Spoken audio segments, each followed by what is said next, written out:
President MOHAMMADU Buhari vows to end the vicious cycle of violence in Nigeria. Nigerian military cautions Deputy Senate President over coup speech. Nigeria spent 380 billion naira on importation of mineral fuel in fourth quarter of 2017.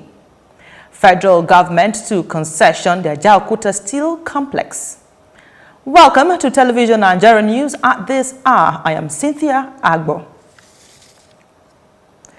President MOHAMMADU Buhari has restated his commitment to arrest the cycle of violence that has engulfed some parts of the country.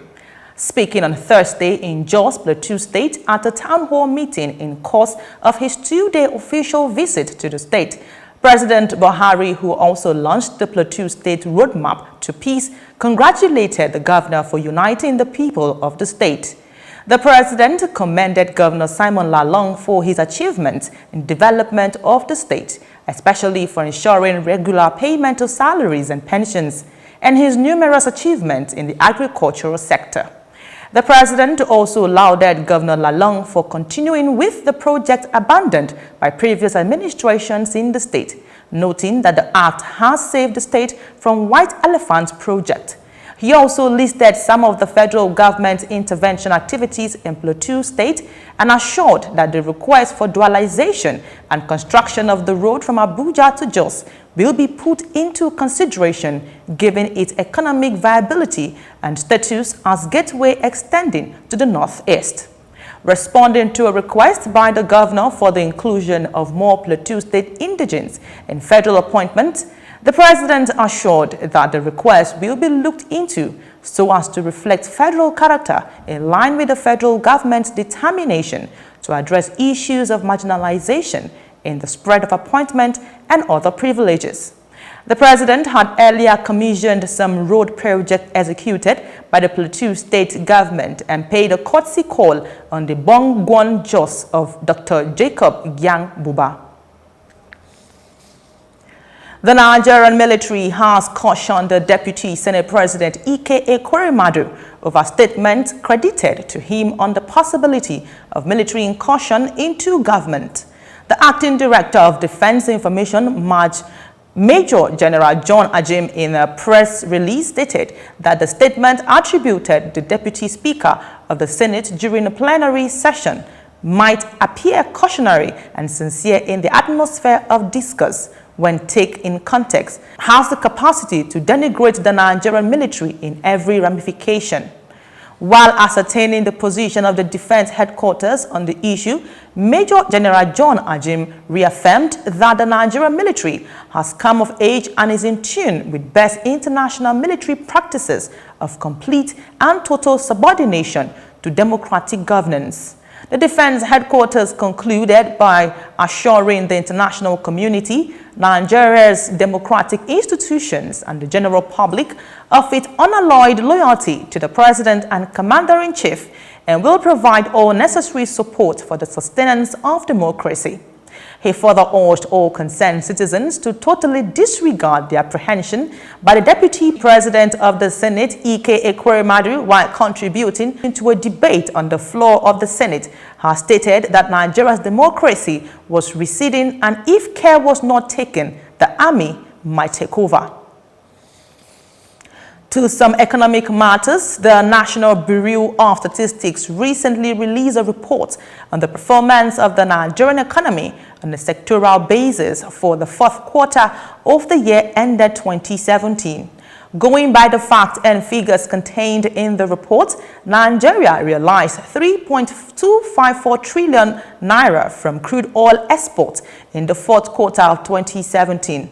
Representing 83.2% of the highest proportion of the country's total exports during the period under review. However, the country spent 380.4 billion naira on importation of fuel in the same period. According to the National Bureau of Statistics, crude oil export grew by 9.51% over GQ and by 34.2% when compared to the same quarter of 2016. On the total revenue generated in 2017, the report indicated a marginal decline in the share of crude exports between 2016 and 2017, showing that crude exports stood at 11 trillion naira, representing 81.1% of total exports in 2017, compared to 6.996 trillion naira or 82% of total exports in 2016. Imported agricultural goods decreased by 1.7% in fourth quarter of 2017 compared to third quarter of 2017, but increased by 15.9% when compared to fourth quarter 2016.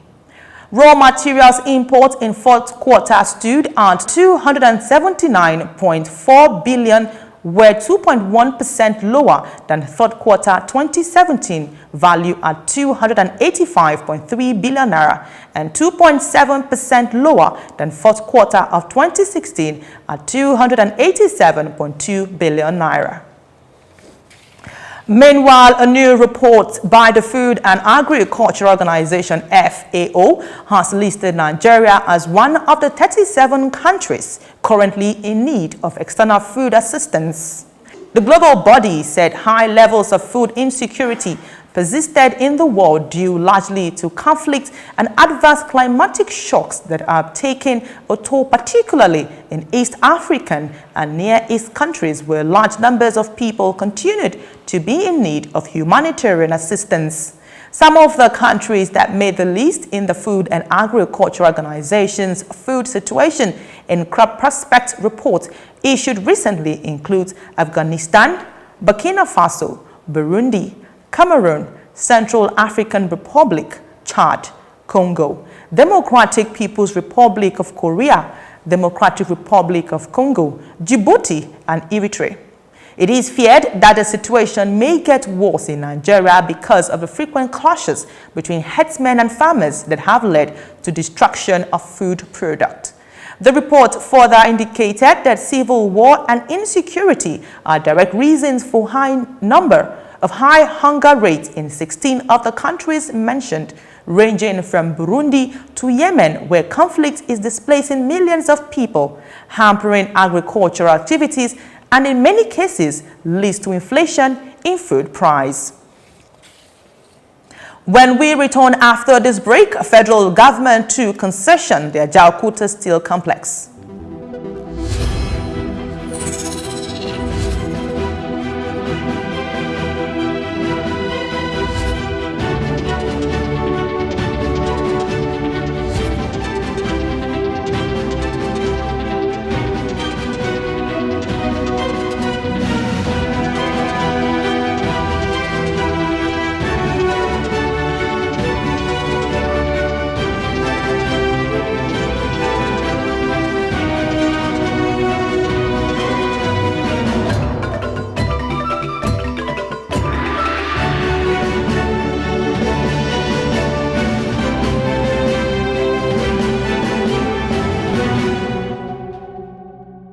You're still watching the news on television Nigerian.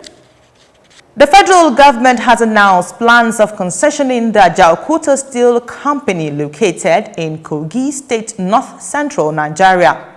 Minister of Mines and Steel Development, Dr. Kayode Fayemi, stated this recently while addressing newsmen in Abuja. Fayemi stated that government will no longer spend the turnaround of the moribund facility, but would rather concession it to a capable company with good history of competence and financial buoyancy, among other virtues. Fayemi revealed that a technical audit of the steel company is ongoing and would be completed in the next 6 weeks, after which the ministry would declare the facility open for concession.